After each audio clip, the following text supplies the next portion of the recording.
여러분 안녕하세요, 제니쌤입니다. 네, 제가 수술로 인해서 이번 주랑 다음 주 월요일까지 수업이 없고요. 수술은 잘 되고 지금 회복하려고 또 걷고 운동하다가 11시에 또 미국에 계신 학원장 원장님 컨설팅이 아직 줌 미팅이 남아 있어서 미팅차 수업하기 전에 잠깐 또 카메라를 켰습니다. 겉은 멀쩡하고 발랄한 것 같지만 사실은 제 몸은 현재 이렇습니다. 예, 제가 복대를 하고 앉아서 건강한 척, 안 아픈 척을 하고 있는 거죠. 제가 한 2년 전에 그 두 원장님께 컨설팅을 해드린 경험이 있는데 두 분 다 똑같이 출발하셨어요. 경력이 뭐냐면 개인과외 그런 과외 선생님으로 오랜 동안 한 분은 한 20년 가까이 하셨고 또 한 분은 아직은 젊은 새내기지만 또 강남에서 실력이 출중한 그런 원장님이시거든요. 선생님이시거든요. 제가 그분들에게 해드리고 나서 이제 성장하고 발전하는 과정을 딱히 제가 물어보거나 하지는 않아요. 근데 간혹 이럴 때 어떻게 하죠? 라든가 조언을 구할 때 아니면 조금 더 도움을 요청할 때 그럴 때 제가 이제 간간히 보면 두 분의 성장 궤도가 조금 달랐어요. 출발부터도. 한 분은 내가 이거를 이대로 하는 게 맞는지, 다른 같은 한 원장님은 제니쌤 학원 컨설팅도 하나요? 제가 곧 학원으로 이전하려고 그래요. 확장 이전을 하겠다는 거죠. 그러한 얘기를 들었을 때 물론 기쁘죠. 그러나 성공의 기준은 다 원장님이 기준을 정하시는 거예요. 저는 그렇게 봐요. 예를 들어서 내가 사업을 100억을 하다가 부도를 맞았어. 50억이 마이너스 손실이 됐어. 라는 분은 너무나 고통스럽겠죠. 그와 반대로 평범한 서민은 내게 10억, 50억만 있어도 내가 바랄 것이 없겠다 라고 같은 돈이지만 정의를 내리는 건 각자 자기 처한 상황에서 결론을 짓는다는 거죠. 그래서 제가 원장님 뭐가 문제라고 생각을 해요? 그랬더니 교육을 받았지만 자기 방식대로 했다는 거예요. 그래서 저는 원장님 방식대로 해도 상관은 없어요. 그렇지만 교육받은 그 뿌리, 근원, 이거는요 말 그대로 완전히 다른 차원, 다른 세계거든요. 그걸 베이스에 두고 원장님이 꾸준히 어느 정도 실력이 궤도에 올랐다면 그때 이후부터는 원장님이 독자적으로 정말 맞추고 줄이고 자르고 오르고 할 수 있는 스킬이 붙거든요.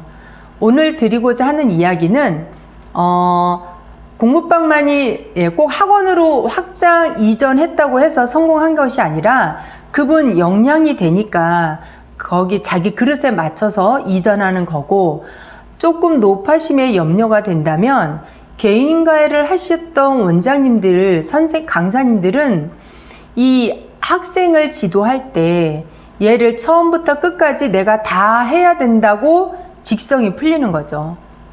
예, 그런데 원장님 교습서 이게 사업자 번호가 나온과 동시에 교육 서비스업으로 나오거든요. 우리는 작든 그 규모의 사이즈가 작든 크든 가르치기도 하지만 운영을 해야 되고 경영을 해야 되고 엄마처럼 다 꿰뚫어서 내다볼 줄 아는 그런 매 같은 눈도 키워낼 줄 아는 게 사실은 원장님이 하실 몫이거든요. 그래서 저는 그분께 그랬어요. 가르치는 것만 하지 마라. 네. 그런데 이 아이들이 하나씩 둘씩 떨어져 나가고 기존의 20명에서 더 이상 진전이 없고 발전이 없다는 건 분명히 어떤 문제가 있는 거거든요. 그러니까 되돌아보니까 본인이 너무 그 과거의 타성에 젖어서 이 한 아이를 다 끼고 가르치는 거예요. 물론 꼼꼼하고 또 그렇게 교육받은 부모님들은 좋아하겠죠. 그러나 제가 누누이 얘기하지만 내가 10명, 20명 받자고 교습소를 창업하거나 공부방을 창업하지 않는다는 거예요.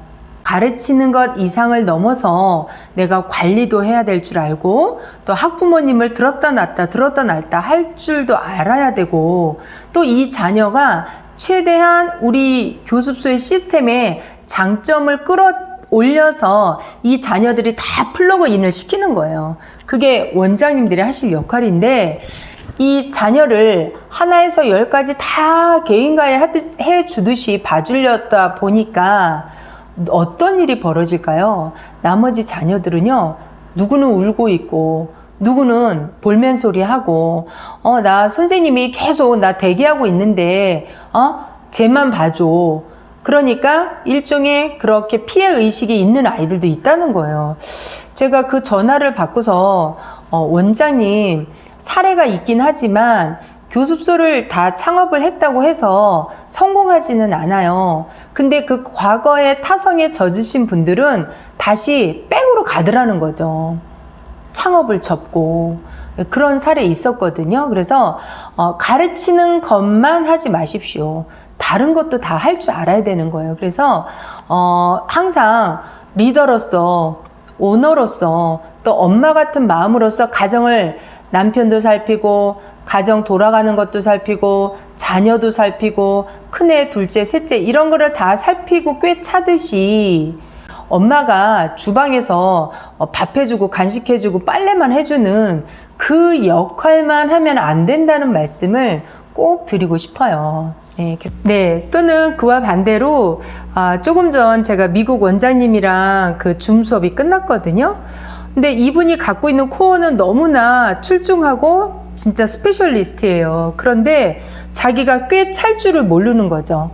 노하우를 모르는 거예요. 그래서 그런 부분들이 되게 안타까웠는데 다행히 또 이렇게 시간 공간을 초월해서 줌이라는 걸 활용해서 거기는 아직도 밤, 우리는 낮. 이게 저는 놀랍더라고요. 그래서 이런 일이 벌어지는 지금 이 시대에 살고 있거든요.